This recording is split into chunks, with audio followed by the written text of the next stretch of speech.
So, as most of you guys know, I take a lot of photos, whether that be wildlife, still life, sports photography, landscapes. I do a lot. With the exception being street photography, I feel like I've never really tried that. So, today that's going to change.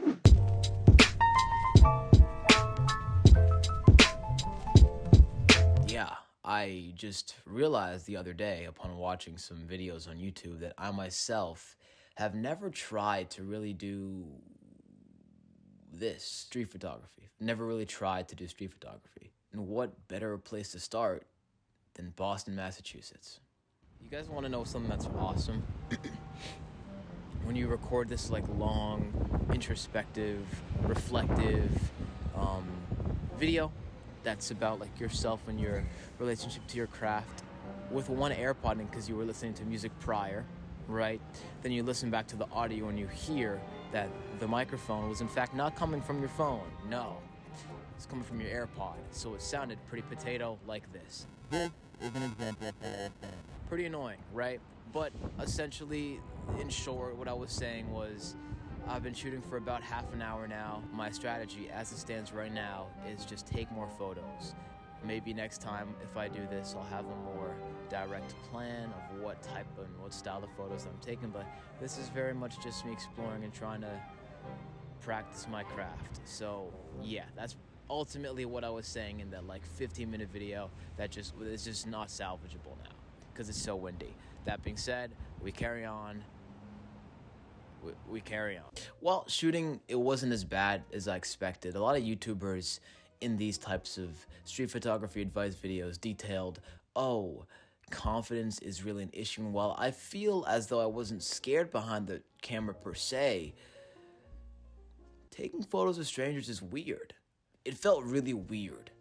It felt super weird to take photos of people that I likely would never see again. And in some case that they didn't even realize that I was taking the photo at the time of me taking the photo.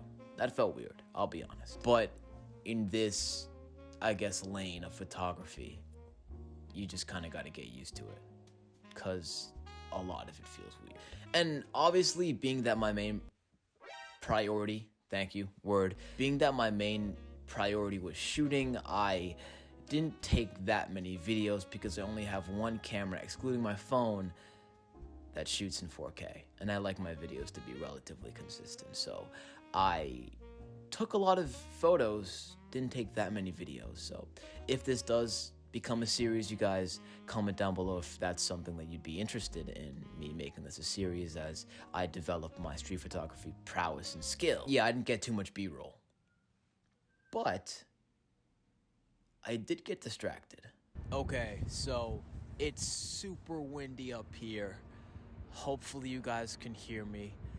I made it somehow to the roof of a parking garage. I have a great view of the Prudential. The sun's shining. It's a great vibe up here. Like I said earlier though, it's pretty damn cold. It's freezing. I mean, I low-key kind of forgot the point of this video. I just saw the roof opportunity, especially with how the sun's hitting here. A lot of the stuff that I do for Styvly ends up on Instagram, so definitely go follow me there at styvarts, STYV @arts. And if you can't find that, it's because I actually got the username Styvly, which is taken. Yeah, as of right now, I'm just chilling on the roof. Life is good. Anyways, I had a lot of fun making this video. Without further ado, here are the shots that I took and the moments that I captured in my first street photography adventure in Boston. Roll. Welcome, ladies and gentlemen, to the eighth wonder of the world. The flow of the century. Oh, it's timeless. Oh. Thanks for coming out tonight. You could have been anywhere in the world, but you're here with me. I appreciate that. H to the Izzo, B to the Izzy. When Shizzle, my nizzle, used to dribble down NBA. Was hurting them in the home of the turbans. Got it dirt cheap for them. Plus, if they were short with cheese, I would work with them. So, overall, I feel like this first experience was pretty enlightening. I learned a lot, I'd say. The first thing that I learned is it's way better to bring one lens than to bring your whole camera bag, and I'll get into that because I'll make a video about it, but I have a lot of lenses. I typically carry all of them with me.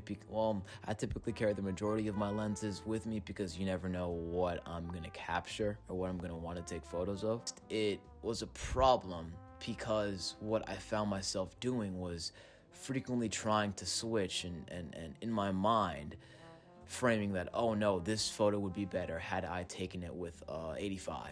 So the first thing that I'd say, the first lesson that I learned from this first excursion was if you commit to 1 or 2, maybe 3 at most different lenses, it really forces you to be creative and not get distracted by the variety of different lenses that you may have or may have access to, which kind of feeds into my next point.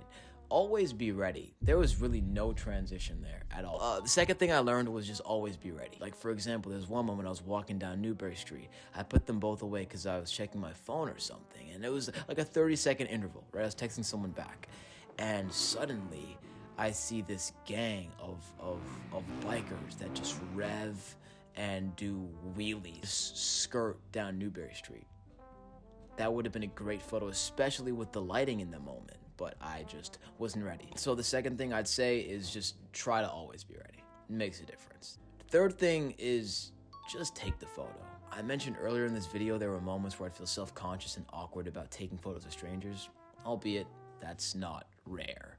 It's pretty common, especially when you're just starting out, is what I've heard. But there were moments when there was this just story that I felt I saw in a moment, and I hesitated for that split second, and what ended up happening is it would be lost. It would just in the snap of a finger, it would be gone. What this experience taught me is I'd much rather have a photo turn out poorly than completely miss the opportunity and not have that photo to look at all afterwards. Now, the journey continues. I absolutely plan to continue to do this, even if it's not for videos, just continue to go into Boston, maybe work my way up to New York and just continue to take photos because I thoroughly enjoyed my first experience with street photography. What am I saying? Thank you guys for watching this video. It means a lot to me.